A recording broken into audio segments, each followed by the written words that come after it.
There we go.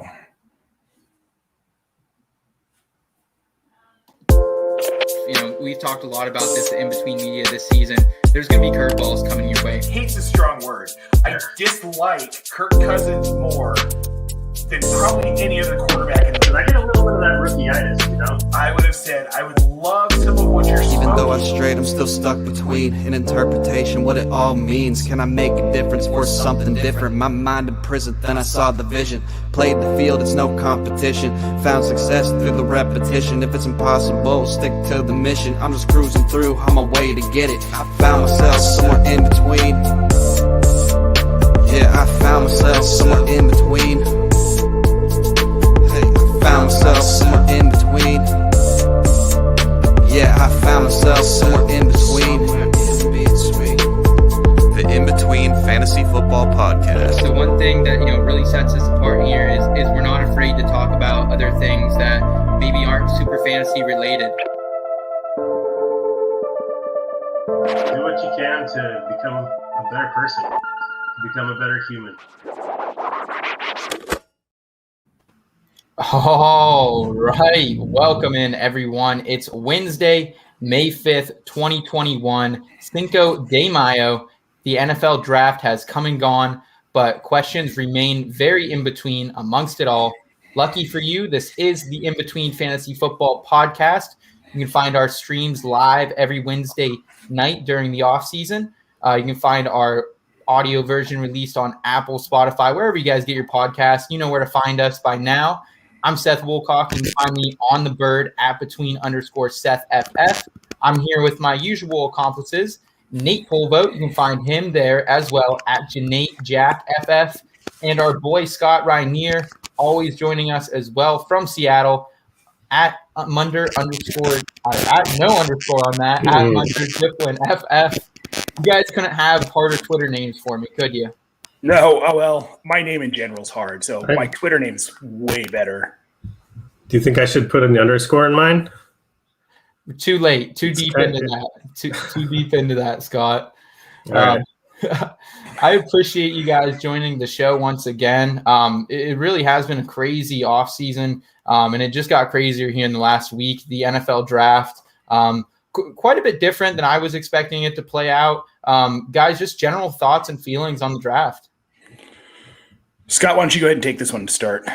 Well, I had a blast during the draft, I have to say. Talked about it a little bit, but it's my first year really doing it from kind of this side of things and not just looking at, who are the Seahawks taking? So I did a lot more prep and just research going into it, just because I knew it'd be really fun to be able to talk about it as it was happening. So that was really fun. It was really tiring, but it was really fun. Some things happened that weren't expected. One of my key things coming out of it, and it's not a hot take or anything, but I'm really curious with all the debate and discussion that's gone on around these top 5 quarterbacks to see these careers play out now, to watch what actually happens, because everybody still has their takes, who's better, who's worse, who was stupid for taking who and all that kind of stuff. But, now we get to see it play out. And 5 quarterbacks in the first round, that's going to be fun to watch. That's an infusion of pass throwing youth in the NFL. So I'm excited for that. And I'm also excited because the general thinking was a pretty weak class for the running back position, but I'm excited to watch that too. You know what I mean? We can watch what they did in college. We can analyze the stats until we're blue in the face. But now they're going to get on the field and play. And so I'm interested to see who had a negative draft capital or who had a not an ideal landing spot, seeing them exceed expectations. I think that's going to be fun. Plus, I'm a sucker for running backs. Yeah, I think we all are, especially those real dynamic backs like Michael Carter, someone that we'll talk about him later. But yeah, it was an interesting draft. Something I thought was interesting, and this also my first year covering this in any capacity outside of like you, Scott. What are the Broncos going to do? Did I like that pick? I don't really know. The news says it was good, so I'm going to go with it. Sure, it was fine. But one thing that I think is interesting is how many guys that we as a community and analysts had projected higher in the draft fell. And we're talking like, I didn't think Michael Carter was going to last till the 5th round. I mean, that's kind of crazy, especially with all the hype and talent around it. You kind of figured NFL franchises were looking at it the same way, and apparently they weren't. However, I think he has an interesting chance to succeed. I'm also interested to see outside of those top 5 quarterbacks, some of these later round guys, how they do, specifically Davis Mills, Kyle Trask, and Kellen Mond. And also, just real quick, I don't know why the Broncos passed on Justin Fields, but it better be because they're going to get Aaron Rodgers. There's no other explanation. I saw them get like an A- grade from, I think it was NFL Network. And they get an A grade if they take Justin Fields. They took a cornerback that they didn't need in the first round. So, but I mean, all in all, it was interesting to watch it unfold. And I'm just really curious to see how some of these landing spots affect some of these players that we were so high on. Yeah. I mean, it's always interesting just because, as much as I try, I mean, the one thing that I liked about the draft too, is it forced me, or at least I chose to do a lot more research on non-fantasy positions. Mm-hmm. And that's not something I've ever really done. And I really like that. It's just, I often find myself watching games, and obviously I'm paying attention to the skill positions. And I don't even really know what's going on outside of that. But, that's something I'm trying to improve on. I just think I'll get more enjoyment watching as a fan. And I'm going to test the waters with IDP. So it benefits there. But my main point is, we're like, oh, that decision by that team was not good for fantasy. And it's like, they are not looking at it from a fantasy standpoint. I mean, the one big, like very kind of polarizing pick was Kadarius Toney to the Giants. And at first I sent out some tweet about, oh, check on Smalls. But like, after I thought about it, I was like, I'm not that scout. I'm not that person evaluating. Like, yeah, he fell somewhat past the other rookies that he went ahead of in fantasy mock drafts, but like, I can't really judge it. I mean, I don't know what's going to happen. So that's always interesting, because it was the same, like with Michael Carter and some of these running backs, like Kylan Hill. I was big on him, and he went like 7th round, Yeah. So, it's that blend between, well, here's an NFL team that knows what they want. Not to say that every decision an NFL team makes is a good one. But I have to kind of take a step back and realize that there's more to it from an NFL, GM and scouting department's perspective than fantasy. Yeah, absolutely. Yeah, I thought day 2 and day 3, day 2 especially, rounds 2 and 3. I mean, there were no running backs coming off the board. I was really surprised that Michael Carter didn't come off on day 2, and the receivers really kind of landed on day 2. I felt like in not ideal landing spots. The teams that seemed wide receiver needy did not go wide receiver heavy, and same with the running backs. So we're going to break this down, guys. We have a lot to get to on today's show. Appreciate everyone joining us tonight. We're going to kick it off with headline hijinks and break down the draft a little bit deeper.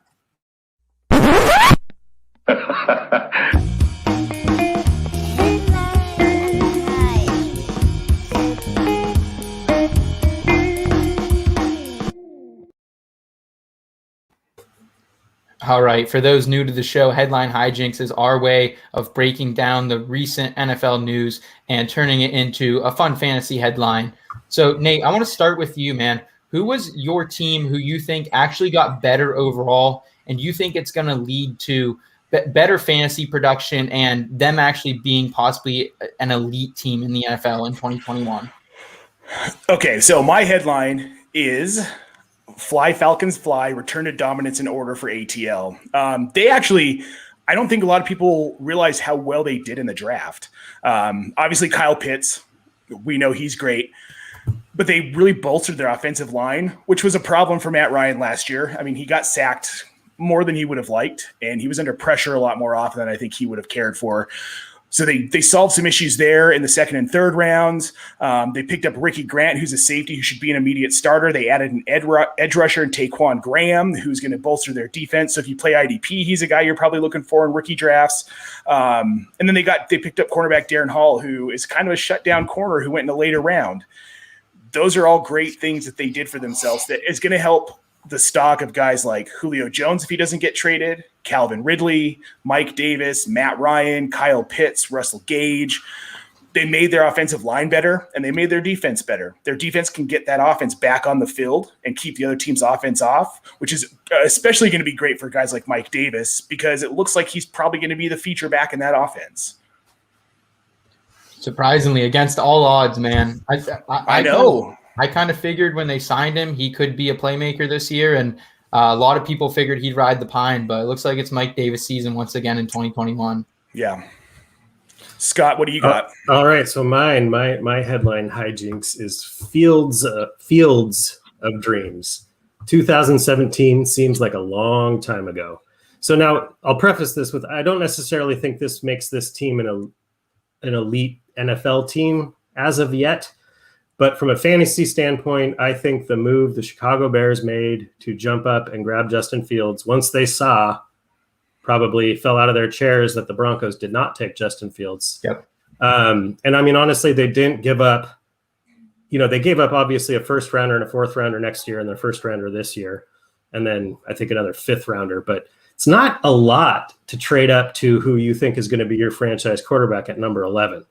So, and the reason I say 2017 seems like so long ago is just the debacle of Mitch Trubisky trading up past Watson and Mahomes to get Trubisky. Now it's kind of come full circle because they traded up. And I mean, again, this all has to play out. No, there's no guarantee. But Fields, I'm a Fields guy for sure after Lawrence. Even with this landing spot, I'm still Fields after Lawrence. Thanks, Jeff. Our boy Jeff. I wonder if Ohio Jeff State likes guy. Justin Fields. I don't. I haven't noticed. Does that help? Does that help clear it up? Yeah. Hold on. Let me look at. Okay. Yeah, that makes sense. Yeah. No. So anyway, to make that trade up, and I just think it instantly makes all of the fantasy relevant skill position players on that team better. I just think across the board, a better quarterback is always going to help your lead running back.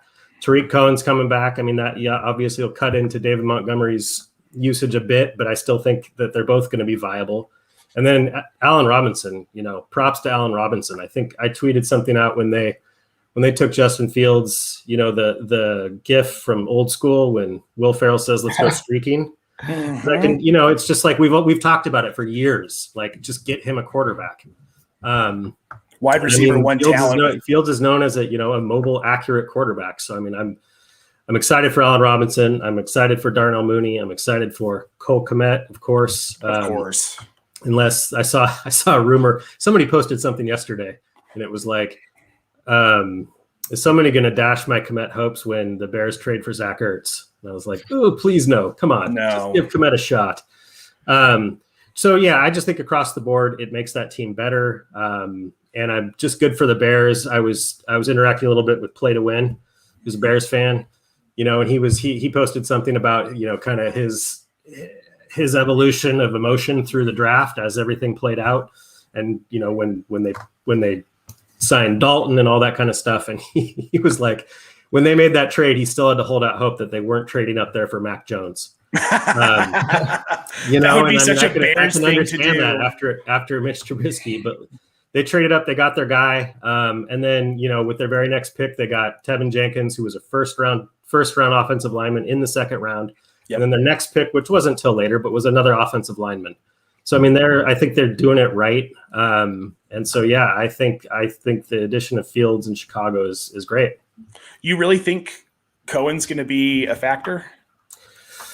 Because I don't think he's going to be a factor. You don't think he's going to be a factor? I mean, really. in that PPR flex Naheem Hines type situation, I think so, potentially. I think he'll be less of what he is now that they have David Montgomery at close to his ceiling. But I still think Tariq Cohen, he's a fan favorite there. He was drafted by this regime still. Put it this way, with Dalton, I wouldn't have even remembered Tariq Cohen's name. That's kind of my point. Is that gotcha? I mean, he's a late round guy in redraft for me, but I think he will have fantasy value at some point. Yes. Scott, do you agree with this take from Jordan? Because I do. They cut a former Pro Bowl offensive lineman. Yeah, that doesn't make any sense. No, it doesn't, but they did it. I guess it could be because they saved money getting offensive linemen in the draft, I suppose. Maybe. Yeah, it's tough to tell. Maybe they do want to pay Allen Robinson next year. They're trying to take less of a hit for that. I mean, Allen Robinson, I think now in redrafts this season, he goes from a guy that I wasn't going to roster in redrafts anywhere because he was probably going in the third round still with a combination of Andy Dalton and Big Dick Nick as his quarterback. But I think now with Justin Fields, if Fields can get in there, maybe if they have a bye week 4, maybe they play the Lions in week 5. Is the schedule released tomorrow or is that tonight? I think it's tomorrow. Okay, I know it's coming. So keep an eye on that schedule release. But if let's say there's an early bye for Chicago and maybe followed up by Detroit and then a game at home against an inferior opponent, I could see Justin Fields getting in there pretty early this season. And that would really make me interested in someone like Allen Robinson, I think, down the stretch. I think like – But if Fields doesn't get in there till maybe week 12, I might be a little more hesitant if I have to ride out 8 or 10 weeks of Andy Dalton. Yeah, and I mean, my optimism for the players obviously is him starting either week 1 or early on. Right. Which I know is, that's up in the air at this point for him and Trey Lance, even Mac Jones. I mean, they all have veteran starters in front of them. So nothing guaranteed, but I mean, I'm a little bit biased because I saw Russell Wilson come in with the Seahawks as a rookie and just tear up the preseason and take the job. And I just think I'm not saying Fields is Russell Wilson, but I see that, right, that talent and that excitement. Mm-hmm. I think the odds are better than 50-50 that he takes the job from week 1. I do too. Well, coach on the hot seat. So it does make sense, I think, a little bit. And the fans in Chicago, they're not going to want to wait for it. And I think we're seeing that other places in the NFL as well, kind of leading into my headline hijinks for the team that I really think stepped it up in the draft here. And my headline is Linemen Matter in La La Land. Chargers, they get Rashawn Slater in the first round. He drops to them at 13. It was pretty crazy to see that happen. I thought he would be in the top 10 for sure. Followed up with Asante Samuel Jr. in the second round, a great defensive player. And then Josh Palmer from Tennessee. And I know a lot of people, there's a lot of hate out in the fantasy industry for the Josh Palmer draft take in the third round. I mean, he's a speedy guy, and they have a lot of speedy guys like Jalen Guyton on that team. Mike Williams hasn't really lived up to his hype yet.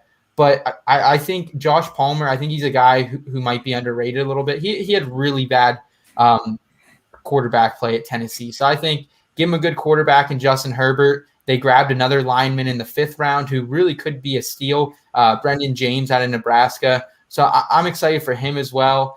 They grabbed a tight end in the 3rd round to replace Hunter Henry. So I think overall right now, the Chargers, they took a step forward, man. Justin Herbert, he's going to be protected on both his sides for a little bit here and added another pass catcher for him. And not just any tight end, Trey McKitty with the coolest name just about anyone in this draft. Trey, yeah. I mean, so where are you guys on the Chargers right now? Like, I think honestly they're going to be an elite team this year. Like, I think they'll be well into the AFC playoff picture. I think they can suck an egg because they're in the Broncos division. Yeah, I was waiting for that. Didn't have to wait long. No, I mean, I think their needle's pointing up. I mean, it's going to be tough for anybody in the AFC West with Mahomes under center for years to come. But if either the Raiders or the Broncos got Aaron Rodgers, that division would be so much fun with Herbert, Rodgers and Mahomes. That would be a blast. But in general with the Chargers, yeah, I mean, I think, they've underperformed recently with the talent they have on their team. So, I mean, there's a variety of reasons that happens in the NFL, but, there are certain things sometimes that just keep happening and there's not really a logical explanation. So I'm hoping to see that end. I'm a huge Justin Herbert fan, even though he's from the University of Oregon. I'm still a fan of him on the Chargers. I have a really close friend, probably my closest friend, who was from San Diego. So we always rooted for the Chargers together. I just decided to with him when they were still in San Diego. So I kind of have a spot for the Chargers. Mike Williams seems to still be the wide receiver 2 there against all predictions. And if that dude can stay healthy with Herbert's arm, I mean, I'll fall into the trap once again. One more year, I'll grab him either late or off waivers and hope for that big game. But I agree. I mean, I don't know about elite, but I think they're going to be right in that playoff mix. Whether it's for the West or for the wild card, I think they're right there. Good defense. So I think I think they could compete for the West. Yeah, I agree. All right, guys. Moving forward here, this next question has a special place in my heart. We're going to talk about our favorite rookie RBs in redraft at their current ADP, not named Najee Harris. Last season, when we first started this podcast, Tom and I, my co-host at the time, we did this. It was your favorite redraft running back, not named CEH or JT.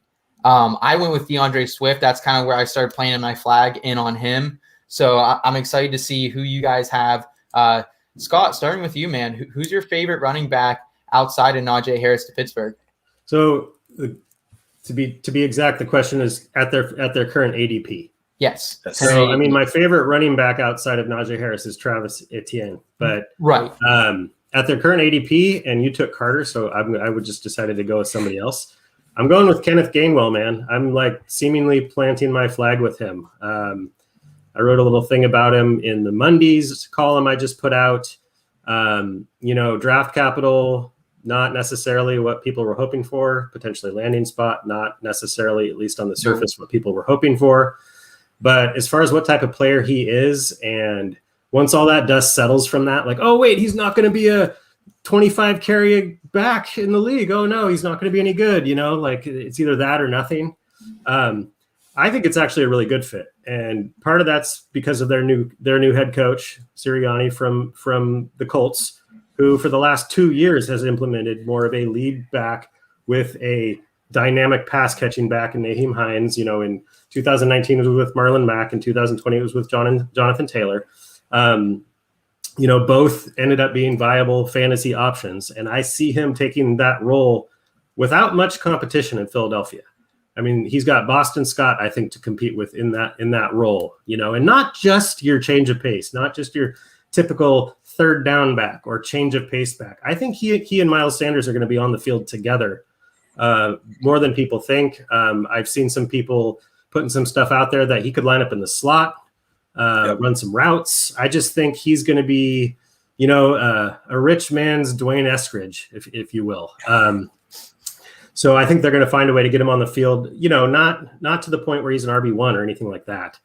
But at his current ADP, like I just today drafted him, and I'm in that girl dad redraft league, and we're drafting right now. And I mean, I may have reached on him a little bit. I think I took him in the 9th round, but there comes a time in redraft drafts when there's just, the running backs and receivers that are there, there's just no excitement. There is no juice. It's like Alexander Madison and Le'Veon Bell and those guys. And I'm just like, I don't care if this seems like a reach. I want the guy that could hit, Upside, man. It's upside. Yep. I took Gainwell I was a pick 11. So I took Gainwell, and on the turn I took Sermon. And I know that was a reach, but same deal, man. I'd rather reach on one of those guys once you get into the double digit rounds in redraft than, like I said, than taking your just kind of boring potential handcuff, QB2, tight end, roster cloggers, really. Yeah, exactly. I'd rather take a guy like Kenneth Gainwell rather than a second quarterback, honestly, rather than like Sam Darnold or Jared Goff, anyone like that, or one of these like tight ends. And I know we're big Cole Kmet fans here, but I probably really don't want Cole Kmet in redraft. So like those Not are this year. Yeah, those are the types of guy I'm like trying to avoid. So I think, Scott, you make a good point there, man. I think Gainwell, he's a guy to keep your eye on. Yeah, I agree. So, I can't believe neither one of you guys wanted to talk about Randry Stevenson. Scott laughs at me. Look, I talked about him in our last show as kind of one of those under the radar guys that you might be wanting to target depending on where he landed. Well, he landed exactly the situation I hoped he would in New England. I think it's a great situation for him. He'll complement Sony Michel and James White. but he's a power runner that kind of reminds me of Corey Dillon. And I think he's going to be more involved like from the get-go than we think. And I'm surprised he lasted as long in the draft as he did. And Belichick makes smart decisions for the most part, especially positions outside of quarterback in the draft, because we see how his quarterback drafts have gone. But if you consider, there's a good chance we see Mac Jones somewhere around probably week 5, week 6, if Cam Newton is the same Cam Newton we saw in the second half of last season. And obviously, Belichick sees something in Mac Jones, got him at 15. He's probably going to end up being the starter there. And they're going to need a guy like Stevenson, who is just a power back who can reliably get 2 to 3 to 4 yards per carry when he's asked. And they're not going to ask him every down, but they're going to ask him probably 4, 5, 6 times a drive to try and power through. And he could be a really good option as a goal line back for them, because I don't think if it's Mac Jones, that changes their red zone offense. They all of a sudden become a goal line run team, and that's not James White. And Sony Michel can't stay on the field. Yeah. So Nate, I think that's a really good point. If Cam Newton's there, a lot of the running back upside is out of New England. Yes. I think that's a brilliant point you made there. My one question here is Damian Harris. Yeah.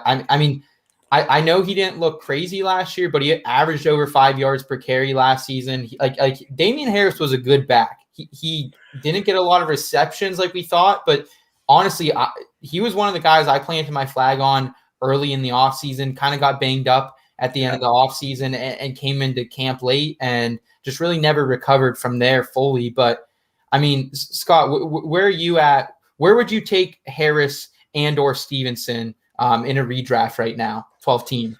Well, Damian Harris was on the board when I took my 2 rookies. Okay.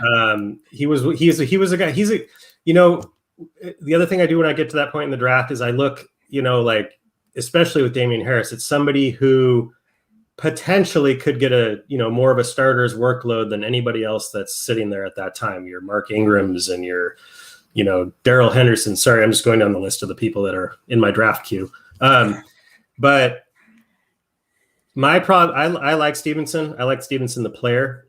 I disagree on the landing spot. And the reason is it's just too crowded for me.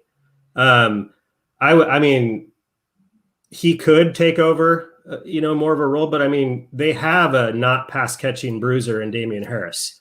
They kind of already have that, and Sony Michel. They have 2 of them. But I hear what you're saying, and I don't necessarily disagree with you. Here's my issue with Damian Harris. I don't think Belichick trusts him to get the job done, or he wouldn't have taken a guy like Rondale Stevenson before like the 6th or 7th round, but he did. And we saw him not trust Damian Harris at the end of last season. Every week on my waiver wire show was go get Damian Harris. Go get Damian Harris. He's got like a 20% rostership on Sleeper. Like, you can get this guy, but every week he disappointed. That's he just didn't. I find it difficult to trust a rookie running back in Belichick's system, regardless, just because of how crowded it is. And even when he has established guys from week to week, you don't really know who it's going to be. So that's fair. That's fair. If I'm taking him in redraft, and I mean, the thing is that in redraft, he's basically free. I mean, he's going to be going. I mean, if he's sitting there, in the 15th, 16th round or whatever. Oh crap, kickers, defenses. But anyway, if he's sitting there late, I don't have any problem stashing him on my bench and seeing what happens. Same. So I mean, as far as that late round lottery ticket, I'm fine. I'm fine with it. Mm-hmm. Yeah. So I do like him. I don't draft kickers or defense in redraft. I've honestly, like, some of the formats make you. ESPN makes you. Oh yeah, that's right. I don't really have to. But if I can avoid it, I'm with you, Nate. I'll pick up a running back or a receiver, and then just ride them until week 1, dump them, and then just get whoever I can. Really, that's great. It depends on your league settings. If you do that, I mean, one strategy I utilize in redraft quite a bit is, if I'm picking up people with fab or whatever, and I just don't want to drop anybody, I always just drop my kicker. Drop the kicker, then pick one up at the end. That's why any league with an acquisition limit, no, thank you. No way. That's just silly. Well, it's just antiquated. It's like now people stream tight ends, people stream quarterbacks, people stream defenses, people stream kickers. Like, you can't. in redraft. You can't have an acquisition limit. I played in a work league like 4 years ago that had one. And like, I knew what it was. I knew what the rules were from the very beginning, and I was very, very good. I wasted a freaking roster spot on Kiki Kuti that year. But anyway, we all did. I got to the championship game and I needed a receiver and I didn't have any acquisitions left to pick up anybody off waivers. That's wild. I didn't like it. Yeah, no, thank you. All right, guys, rounding out our rookie RB discussion, my favorite redraft running back right now at their current ADP, and it sounds like he might be your guys's as well, is Michael Carter. Falls to the Jets on day 3. Not a lot of us saw that coming. And he's a guy, like a lot of people in the industry knew about him. He's not a surprise. He had 156 rushes last year, over 1,200 yards and 11 touchdowns. Like, he was very comparable to Javonte Williams. I thought exactly. You know what I mean? Like they were right there. Other than the touchdowns that Williams had, like Carter actually outrushed him just a little bit. But now I think he like right now, a lot of people I'm seeing redraft rankings out already, and Williams is above Carter, and I don't agree with that at all. I don't either. I would much rather have Carter right now because at least Javonte has to go through a comparable Melvin Gordon, who they just paid last season. So they still want to use Melvin, obviously. But, I mean, Michael Carter, the backfield he's dealing with is Tevin Coleman, injury-prone, Ty Williams. I'm sorry for all the people out there who had him stashed in their dynasty league. Ty Williams is trash. Like, he is trash. He's just – I don't like the word jag that much, but Ty Williams is the jag. And, the Michael P. Ryan could be okay. He could be okay. We don't know yet. But I honestly, when you watch P. Ryan's tape, whether it's his collegiate tape or his professional tape, he doesn't look like the same guy Michael Carter is. Very friendly to a guy like Zach Wilson, who is going to be, he's a guy who's kind of chaotic. That's exactly how Mark Sanchez described him a couple weeks ago, was, surprisingly chaotic and beautifully chaotic at the same time. But, they obviously traded up for a lineman as well in the first round. I thought that was a great grab. They're pairing him with Mekhi Becton on that offensive line. That's 2 cornerstone pieces of their O-line. Like, whoever's running behind this Jets offensive line, this isn't the same Jets we saw before. Obviously, Robert Saleh comes over as well at the same time from San Francisco. He knows the Kyle Shanahan system, that zone run scheme. Right now in redraft, and it's way too low, and it will adjust, but according to Fantasy Pros ACR, their expert consensus ranking, he's RB 47. Like that's way too low. I would honestly probably, I think take Michael Carter probably like 7th, 8th round redraft. Scott, Nate, where are you guys at on him? Nate, you seem pretty hot and bothered over there, man. I am. I love Michael Carter. I have had Michael Carter ahead of Javonte Williams since before the draft, and it only got more egregious to have Javonte Williams ahead of him post-draft because exactly what you're saying, the situation, and for a number of reasons. So I wrote a piece for Play to Win on Michael Carter a while back, a collab article. So I watched a ton of film on him, and this dude is explosive. And he's not just he's tiny, but he runs well between the tackles. He's really elusive.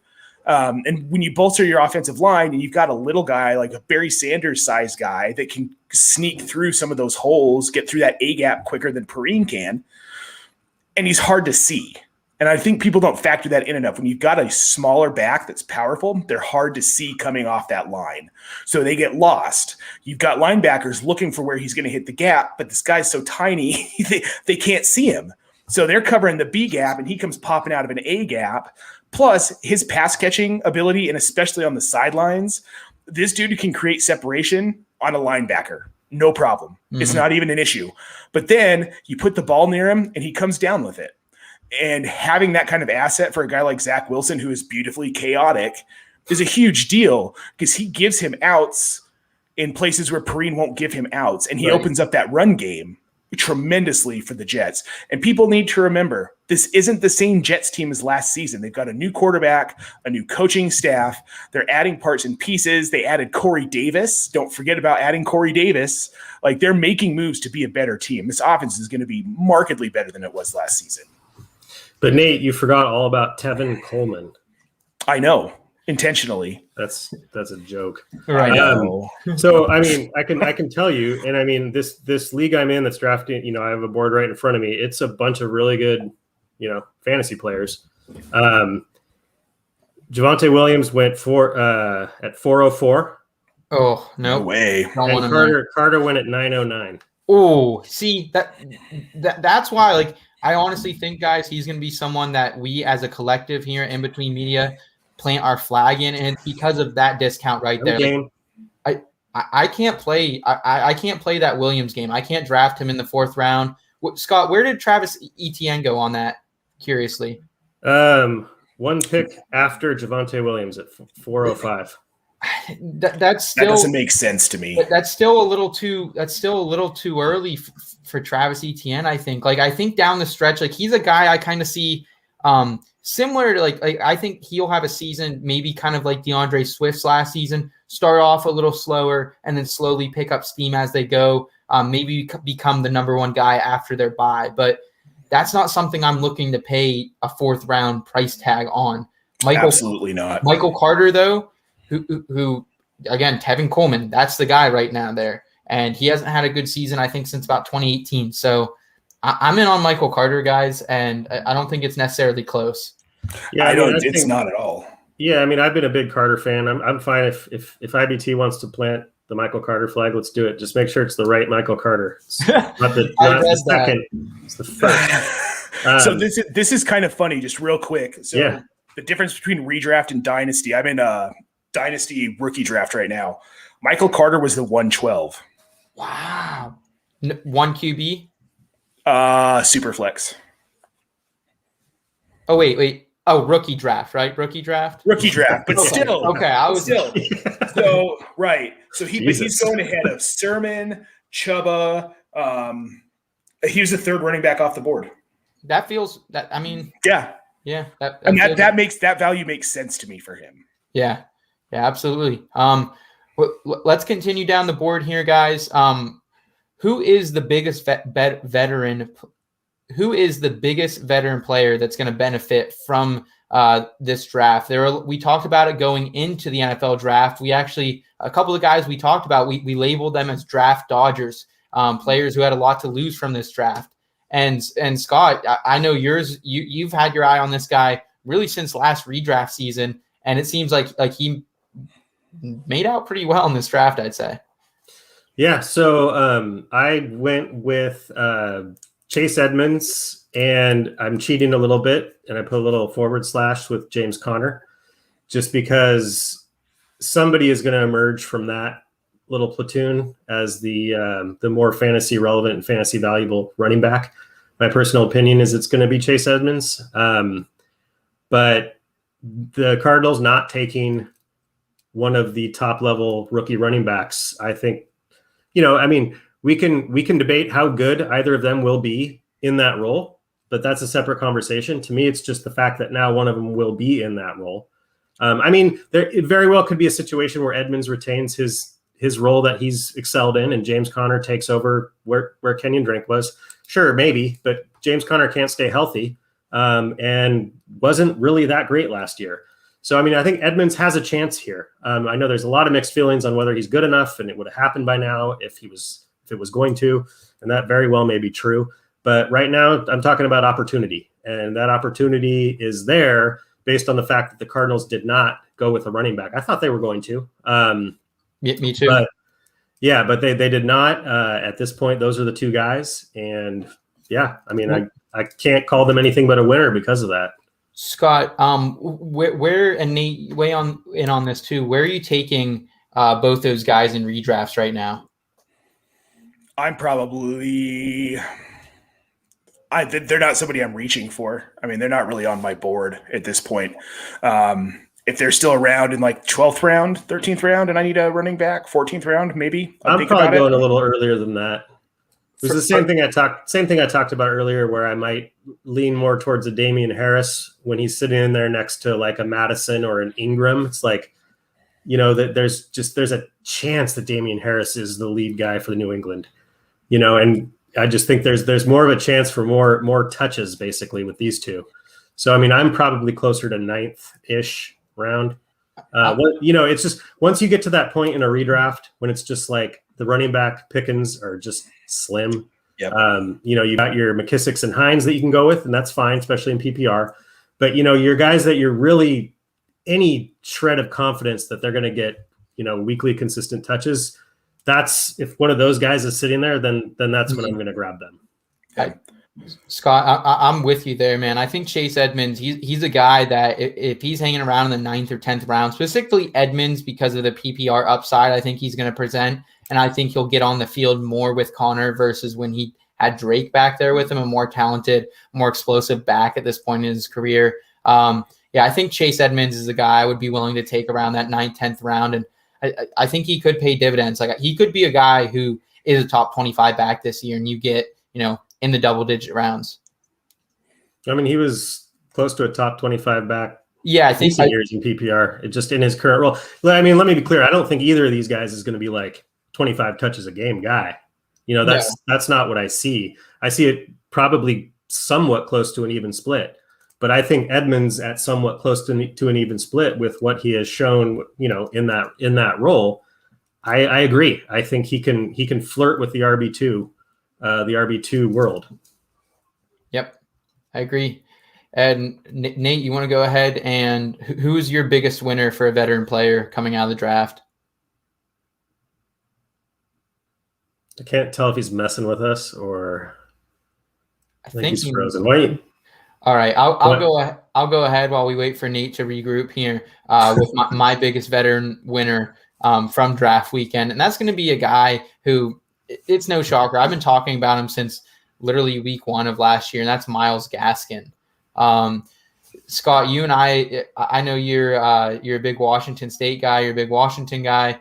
Him and Salvin Ahmed, they kind of came into the draft as the 1 and the 2. A lot of people, literally since free agency started, we're projecting, Aaron Jones, he's going to Miami, no doubt. And then it was, they're getting Najee with their 2nd pick in the 1st round. They're going to grab Javonte in the 2nd round, 3rd round. It just kept happening, and it never did happen. Just smoke the whole time. I think they trust both these Huskies, honestly. I think it's going to be a really good 1-2 combo. And Myles Gaskin is a guy who, Scott, curious, where do you go in that draft? I'm going to say probably back end of the 4th, early 5th. Let's see. Where are you, Myles? He went 506. 506 for a guy last year. He was an RB1 on a points per game basis. He averaged over 15 points PPR game. Like he's there, man. Myles Gaskin is a good player. And I think now just adding players like Will Fuller and Jalen Waddle, who can take the top off a little more than they had last season, that's just going to make it better for Myles Gaskin. So, I mean, if he stays the guy, I think he is a bargain on draft day right now. He's going as kind of one of your last guys that gets kind of lead back usage. And he did when he was healthy. And his not healthy last year was COVID. So I would have grabbed him my next pick in this draft had he lasted that long. But again, the same thing I've been talking about. There's a line, right, between these running backs who get a starter's workload consistently, and he's one of them. And apparently there's enough confidence with Brian Flores to keep that going because they, like you said, and it was the same thing. It was what we always do. It's like, well, Aaron Jones is obviously going to go to Miami. Well, Juju Smith-Schuster is obviously going to go to Miami. Well, they're obviously going to take, this guy or that guy. But as it stands, I mean, he's there. And I mean, if I can get a running back like that in the 5th, 6th round of a redraft, I'm happy with it. Oh yeah.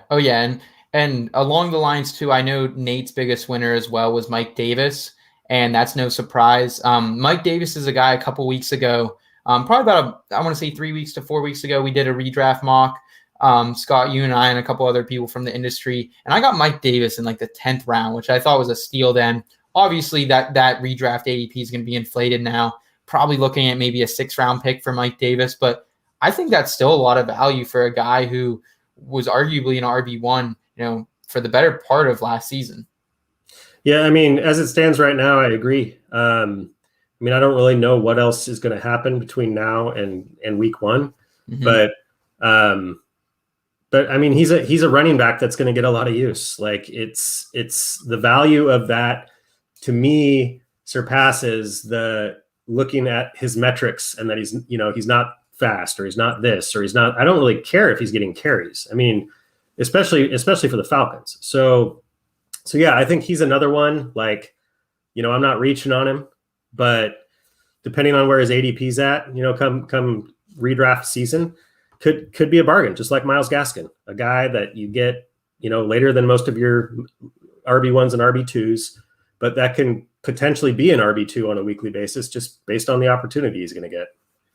Yeah, I mean, last year, Scott, like Todd Gurley was pretty awful when you really looked at his performance, like almost 200 carries, but didn't even hit 700 yards. Like he was pretty trash last year and still had 9 touchdowns and was very fantasy viable. Like I think Todd Gurley was something like a top 10 RB, through the first, I want to say 4 or 5 weeks of the season last year. So Mike Davis definitely still has it in him. Well, remember, one of those touchdowns was accidental, but still your point's well taken. Yeah, absolutely. All right, man, let's go ahead and move into our next segment here. We're going to break down the rookie wide receivers, and we're going to do that in a segment we like to call In the Scope. I have the stars in my sights. Requesting permission to engage. In the Scope. All right. So in the scope during the season, this is kind of our waivers a week early segment. Back in the day when we first started doing this segment, I targeted guys like George Kittle and Myles Gaskin before they were known names. So we're going to talk about right now, Scott, I want us to go through really this second to third tier of fantasy wide receivers that are coming in here as rookies. And we're just going to talk whether we're just going to go down the list, yes or no, whether we're drafting them in redraft and why we're doing that. Right now, most redrafts are 12 teams, 16 rounds. So that's what we're going to project for. You have to take a kicker and a defense. So you have about 6 or 7 bench spots that you can use on positional players. We're going to go ahead and say that obviously Ja'Marr Chase, Jalen Waddle, Devonta Smith, those guys are going to go in every redraft. I would say definitely probably all of them are gone by the early double-digit rounds. So, Scott, I want to start going through the list here, man. Kadarius Toney, he was the big surpriser in the draft on day one here. Would you draft Toney in a redraft? Personally, I don't see myself drafting him, but my thought is that he will get drafted, mainly just because he's a first-round wide receiver. And I could end up being completely wrong on him, but I don't necessarily like the landing spot. And I haven't done a lot of redraft mocks yet or anything like that, but I don't see myself.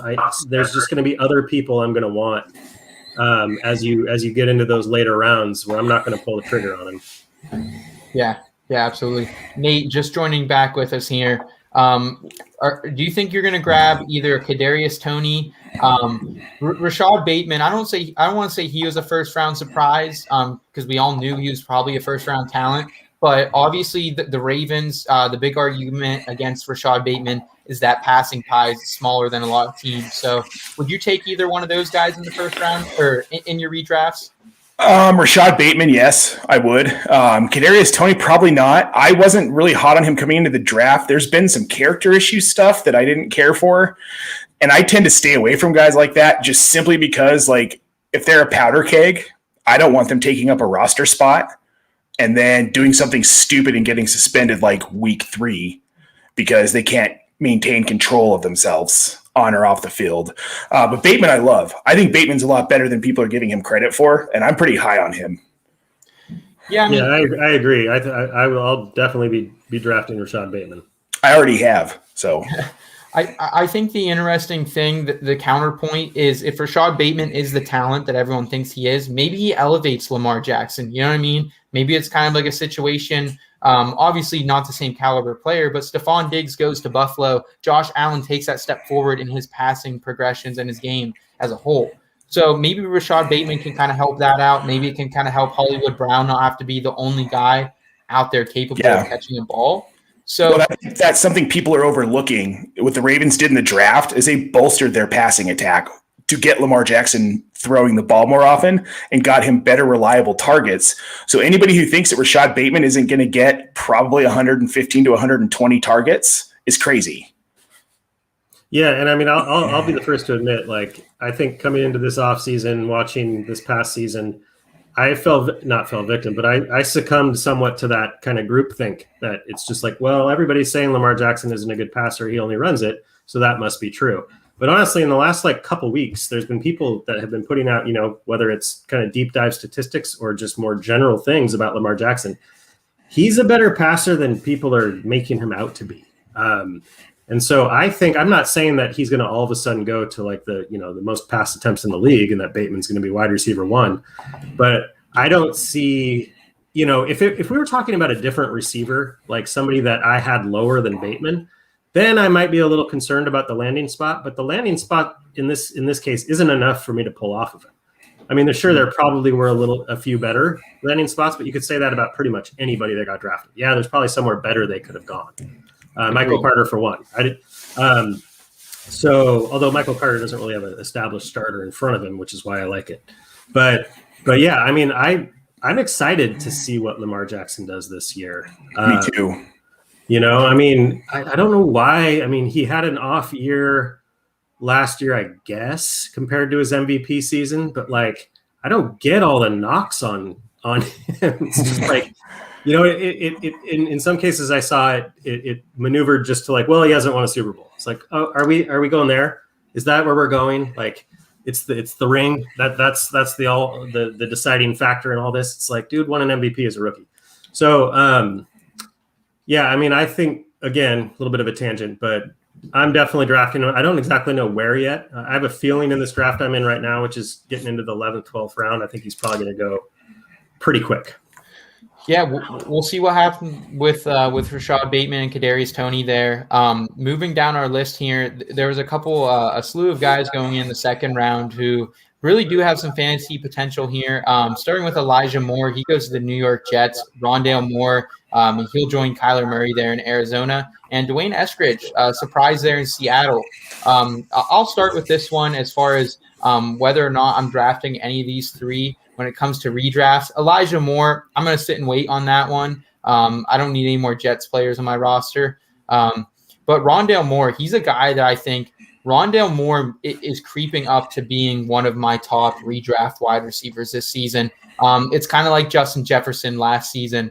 I liked Justin Jefferson coming into the process. I thought he looked good on film. He was a good prospect, but the landing spot couldn't have got better for JJ last year. And I think it's the same with Rondale Moore. So Rondale Moore is a guy, honestly, I'm gonna be hunting him, guys. I don't know where you are on him, Nate and Scott, but Rondale Moore out of that slew of wide receivers, definitely the one I'm targeting. I'm a little lower on him than you, just simply because of situation. And like, I hear what you're saying with Justin Jefferson, and I don't necessarily disagree with you that he has that kind of talent. The difference is Adam Thielen went through a pretty major regression this season. He wasn't the Adam Thielen we've seen before, and that really allowed Justin Jefferson to kind of take that wide receiver 1 role from him as far as targets and catches. Adam Thielen was still the red zone guy, still very valuable. I'm not saying he wasn't, but he wasn't the same Adam Thielen, and Justin Jefferson benefited from that. And it's a mirror. He must be, could you imagine him with a real quarterback? Mm-hmm. Just a little Kirk Cousins humor there. Well, man, that's my weight on QB I'm going to be getting soon. Well, that's your fault, not mine. So the difference here is he's got Nuke in front of him. Yeah. And Nuke is still one of the, if not the best receiver in the NFL. The dude is electric, and he's incredible. And in 1 QB leagues, he's a guy I'm looking at taking in the first round, maybe second round at the latest, but if he's around, but he probably won't be. And you got Christian Kirk. So there are guys ahead of him. Yeah. I know. Christian Kirk's debatable. I'm a little hotter on Christian Kirk, and that might be just because I have him rostered all over the place in Dynasty because he was cheap last season. But I think not that he's not going to have a really good season. I don't think he's going to be someone who scores a lot of touchdowns. I don't think he's going to be someone in this rookie season who's going to get a lot of catches. I believe Kirk's contract is up after this season. And if Kirk leaves, which he probably will, Moore is like a first to second round definitely take in 2022, but I just don't see it for 2021.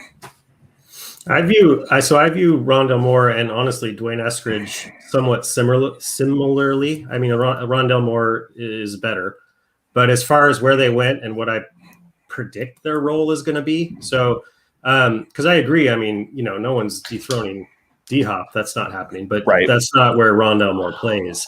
He's a slot guy. So I think it's the same with Eskridge. Like, I saw somebody say, well, he's got DK Metcalf in front of him. It's like, no, he doesn't have DK Metcalf in front of him. Right. He has DK Metcalf hopefully beside him and kind of on the line of scrimmage while he's off the line of scrimmage a few yards. But I think I look at it the same way. I see talents like that, just little spark plugs like him and Eskridge, plays being designed for them, creative offensive play calling to get them involved. I think Rondo Moore and Eskridge are both risky in redraft. I mean, if I'm drafting Rondo Moore in redraft, it's going to be late. Same with Eskridge. And Eskridge, honestly, is probably just going to be on my team because I'm a Seahawk homer.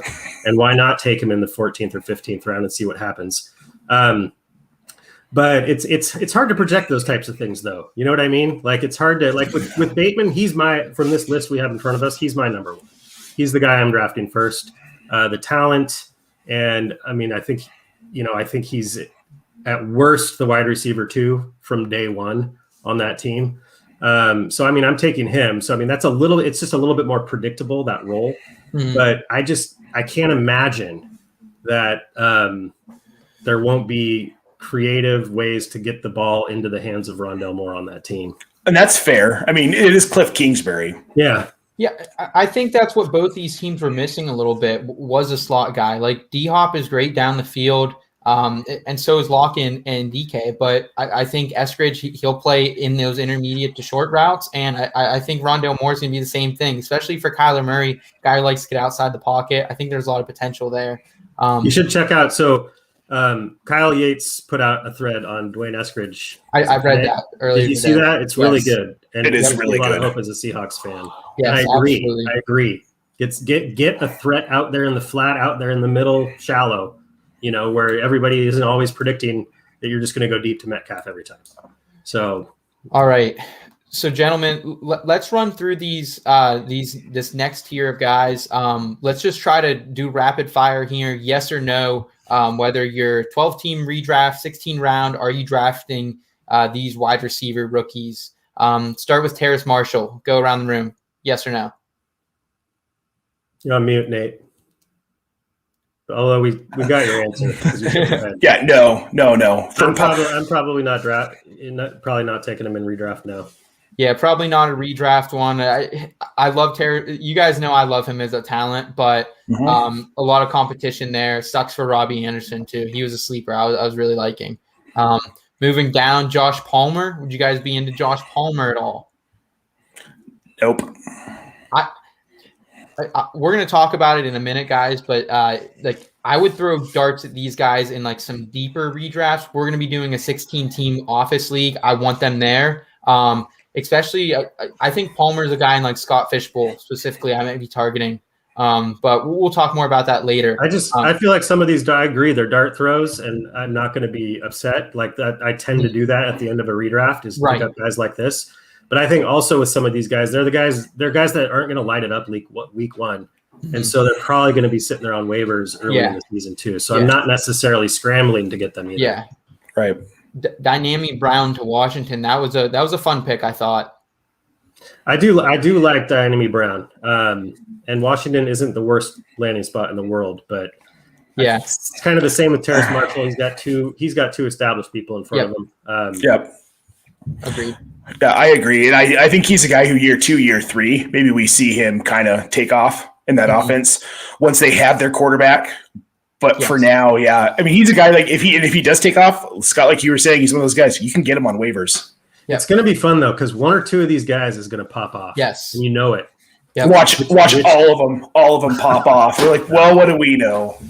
So here's an interesting one, guys. Amari Rogers from Clemson. He kind of really got buried a little bit in this draft. It was a very Clemson heavy draft. Once again, I feel like people have kind of been burned out from Clemson players lately. But he goes to Green Bay, place they desperately need a wide receiver. I don't want to get into the Aaron Rodgers debate. Will he or will he not be there? That's a whole different podcast in itself. We're assuming Aaron Rodgers is there. Are you drafting Rodgers in redraft? And if so, what round? I'll take him later because I think he'll be available later. But I'm excited.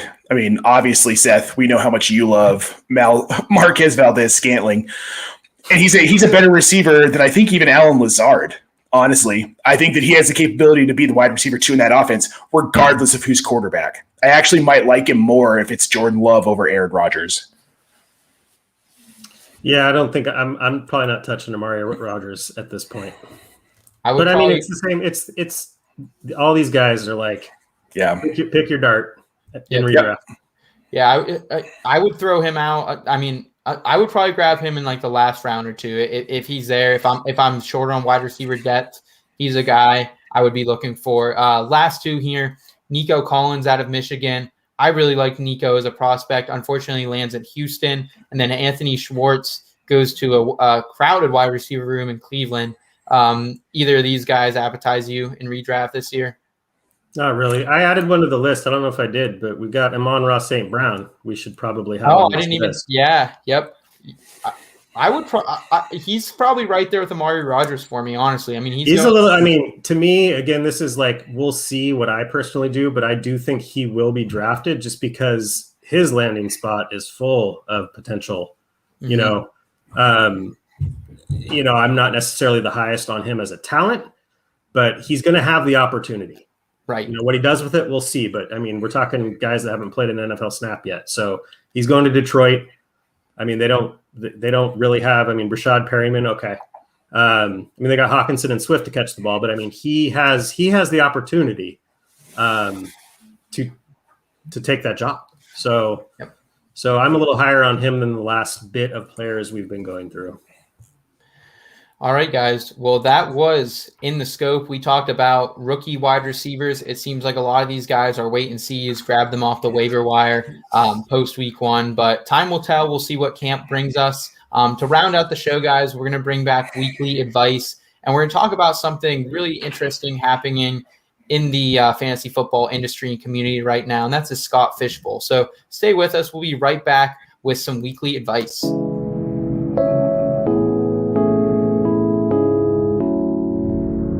Weekly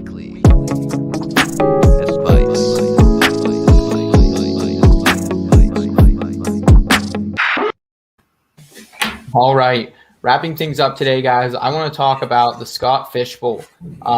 It's been all over the place, whatever social media you've been on lately.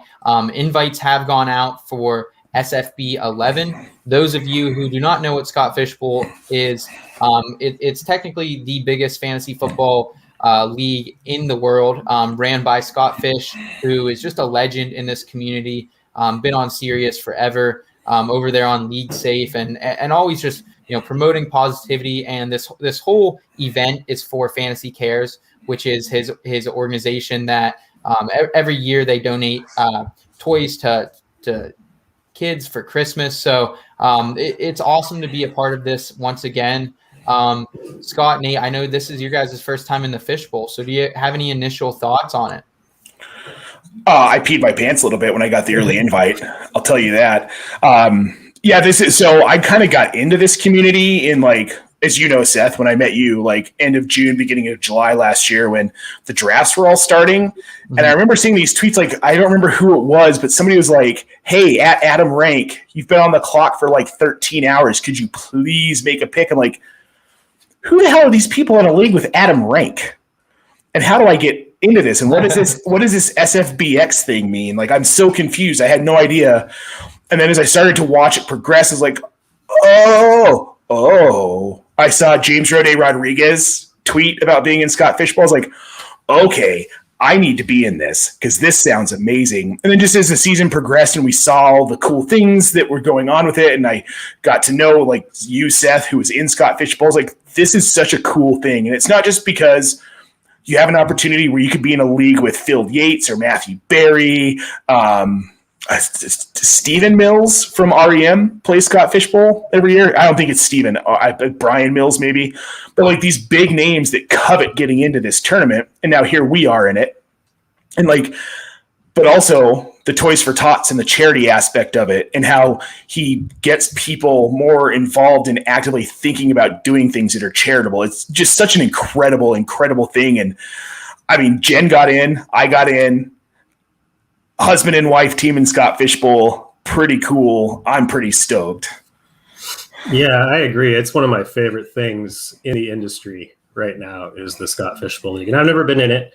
I was lucky enough to get in it this year. And you're right, Nate. It was cool. I just, maybe it's a little bit overblown, like everybody's excitement for getting that golden ticket. But like, I thought that was super fun. Like people posting their invites and like everybody congratulate, because like, when I got my, like somebody in a group chat was like, hey, I got one. And I was like, oh, I guess I better refresh my email and check again.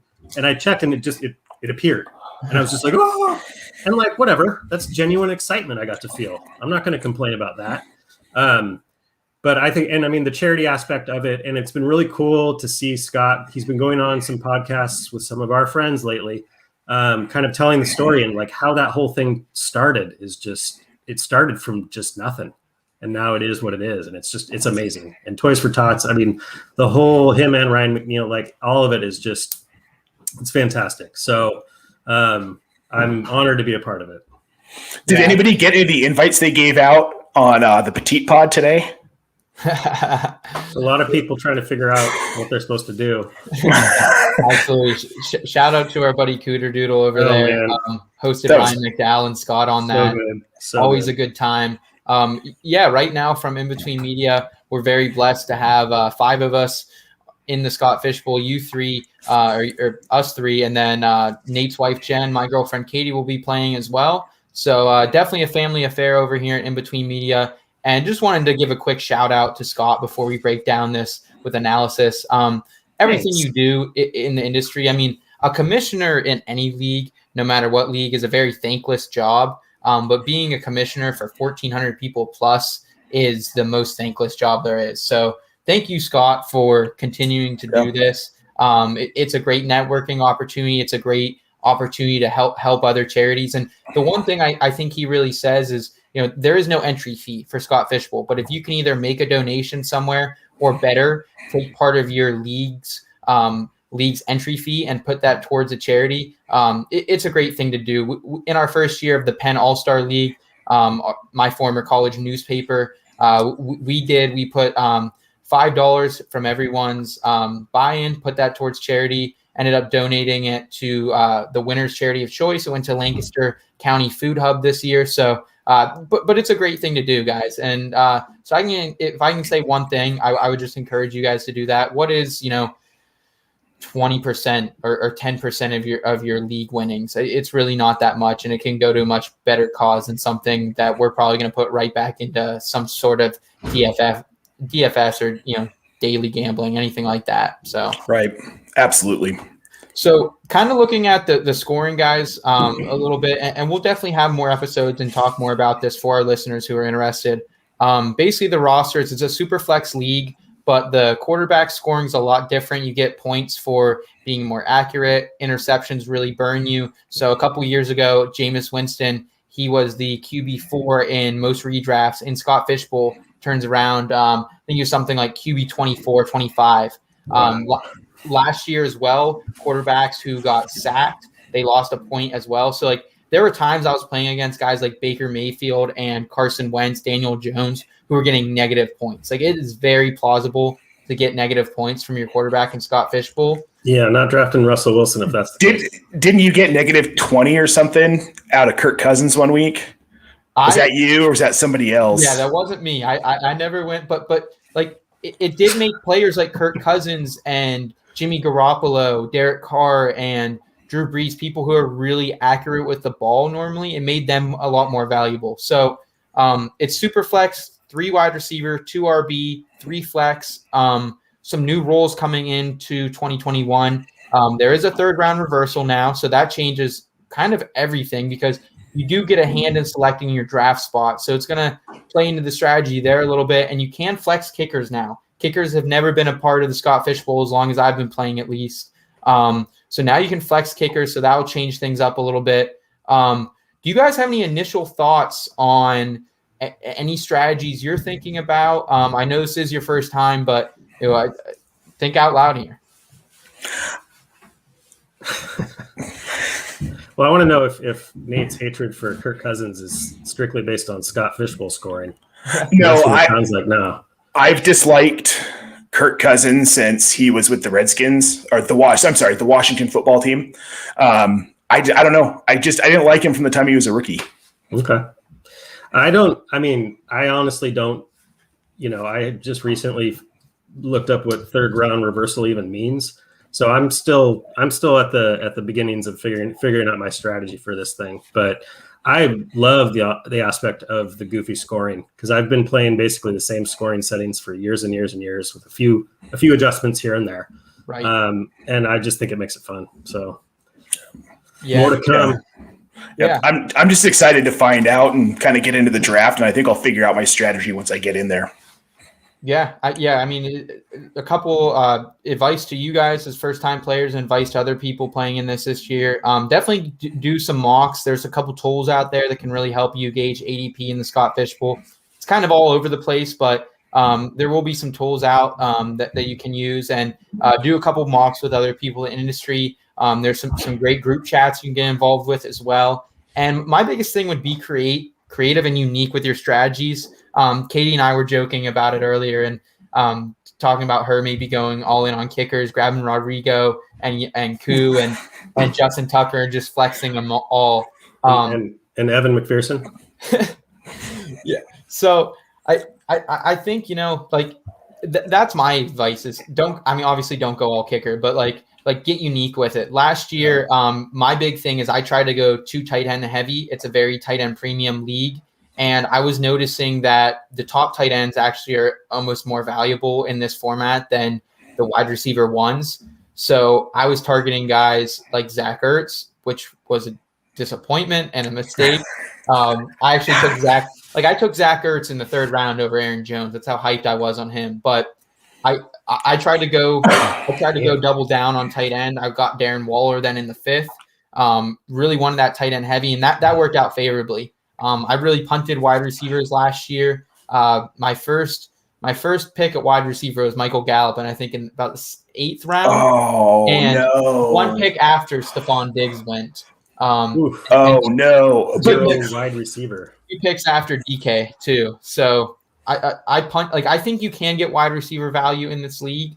So I'm probably going to punt wide receiver again. I got Justin Jefferson last year in the 9th round, and he was a guy who carried me. So obviously you don't find those types of guys every year, but so those are some of my initial thoughts.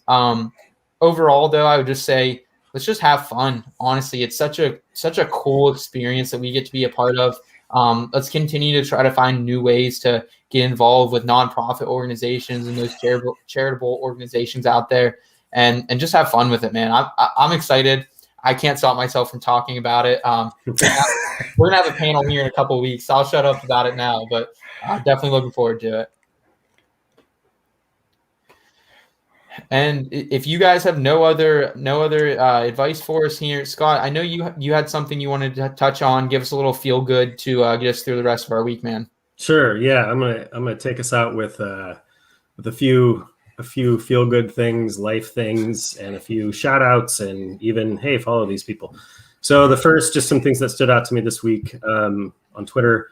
Our good friend Doug, the Fantasy Moose, he's at the Fantasy Moose on Twitter. You should follow him if you're not. But it was a conversation with a friend who is going through a rough time, and he brought up a really good point to no matter what, celebrate every little victory, every little milestone.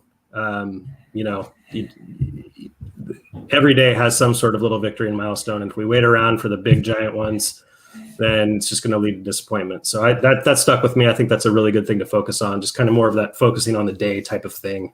And then yesterday I had the privilege of listening to just an amazing panel on Clubhouse, on the Clubhouse app. All you iPhone users. Yeah, what can I say? So anyway, it was what was it for? It was supporting women in sports, basically. And so Victoria Geary was there. She's at FFB_Victoria. She's awesome. She's shooting up like a rocket ship. So if you're not following her, you should be. Liz Lola at Liz Lola _FF. She said something that really stuck with me too. She has this mantra where, there's lots of negativity and there's lots of drama and all that kind of stuff everywhere. And one thing we have control over, one thing we can choose is who we spend our energy on. We get to choose where our energy gets distributed. And so I just, it's a really simple thing, but it stuck with me and I'm still thinking about it. And it's true. Easier said than done, but it's true. So also on that, and again, the panel was fantastic. It was Kate and Michelle from Ball Blast. So that's Kate's at FF Ball Blast. Michelle's at Ball Blast FFB. And then Brooke Pryor from ESPN was there, and she's at BEPRYOR. So B Pryor on Twitter. And even Stefania Bell stopped in to answer a question. So awesome. It was great. I just, I sat there and I listened because that's what I wanted to do. But anyway, I just wanted to give a shout out to those women because it was a great panel. I actually learned a lot, and you should follow them. That's my piece. Awesome. Well, gentlemen, it's been a pleasure once again. I'm excited. I'm already revved up for the season. 2 weeks is definitely not enough, but maybe we'll try out Twitter Spaces sometime soon. Talk more Scott Fishbowl, talk more redraft, talk more life. That's what we are here in Between Media. We're going to continue to combine both life and fantasy sports advice to the best of our ability. Next time we'll be back here, same place, same time. You can find us. For Scott and Nate, I'm Seth Woolcock. You can find us on the Twitter bird at IBT_media. We'll catch you next time. Keep it in between until then.